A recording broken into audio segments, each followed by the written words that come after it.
12 তারিখ পর্যন্ত আপনারা জনগণের পা ধরবেন, তারপরে বাকি পরবর্তী 5 বছর জনগণ আপনাদের পা ধরবে।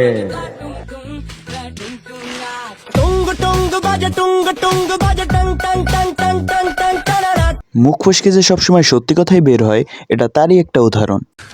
तू समझा? हाँ। नहीं तू समझा नहीं। नमस्ते अंकल जी। হ্যালো এভরিওয়ান, চলে আসলাম নতুন আরেকটি ভিডিও নিয়ে। আজকের ভিডিওতে আমরা দেখব বিএনপি এবং জনকল্যাণ পার্টির কিছু বিনোদনমূলক কর্মকাণ্ড। তো চলেন একসাথে শুরু করা যাক। দুইটা দল যদি মনে করেন বিএনপি ক্ষমতায় আসতে পারে তাহলে আওয়ামী লীগ আসবে। স্যার আপনি একটু বাইরে গিয়ে আবার ঢুকেন। যদি বিএনপির মাধ্যমে আওয়ামী লীগের আবার ক্ষমতায় রাখতে হয়, তাহলে কষ্ট করে আন্দোলন করে কি লাভ হলো?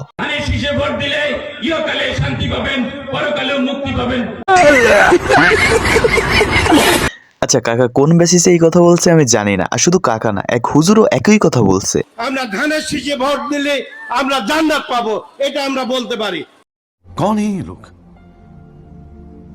कहां से आते हैं?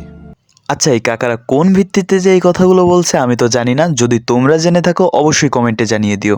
আর তোমরা যারা এখনো লাইক দাও না ভিডিওতে, তাড়াতাড়ি লাইক করে দাও। আমার দল নিবন্ধন হবে না, আমি রানিং প্রধানমন্ত্রী হওয়ার মতন ক্যাপাসিটি রাখি। কিসের নির্বাচন?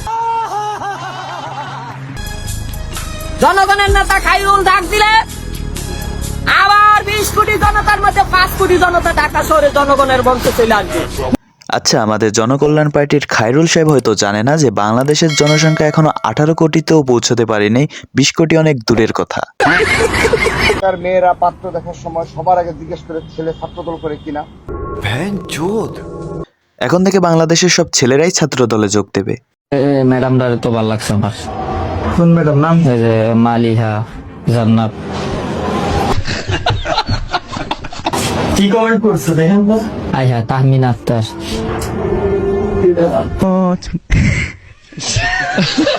আমাদের নেতাও যখন একটু লুচু হয়ে যায়, বাট এক্সপ্রেশনটা কিন্তু জোশ ছিল। গাইস আপনারা কিন্তু আগের ভিডিও অনেকেই দেখছেন কিন্তু কেউ লাইক সাবস্ক্রাইব করেন নাই। এই ভিডিওতে এখনই লাইক করে দেন এবং চ্যানেলটাকে সাবস্ক্রাইব করে দেন। তারেক জিয়া কি এই দেশের? তারেক জিয়া কি বিরাট বড় প্রেসিডেন্ট, রাষ্ট্রপতি? আমি খাইরুলের যতটা জনপ্রিয়তা আছে তারেক জিয়ার ততটুকু জনপ্রিয়। भैंचोद।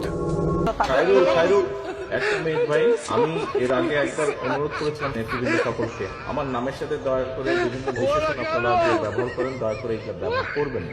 আমি আগেও না করেছিলাম, আজকে আবার না করছি। খায়রুল এটা বলবো না, ঠিক আছে? মিমটা যেই বানাইছে অনেক মারাত্মকই বানাইছে, অনেক সুন্দর লাগছে আমার কাছে মিমটা। আমাদের নেতা খায়রুল সাহেব বলতে বলতে একটু বেশি বলে ফেলে, বাট ওটা কোনো প্রবলেমই না, কারণ সে আমাদের নেতা, সে জনগণের নেতা, সে নেতা খায়রুল সাহেব। গাইস আজকের ভিডিও এই পর্যন্ত। যদি ভিডিওটা ভালো লাগে ভিডিওতে লাইক কমেন্ট এবং তোমার বন্ধুদের কাছে শেয়ার করে দিও। আর চ্যানেলটাকে অবশ্যই অবশ্যই সাবস্ক্রাইব করো, ঠিক আছে?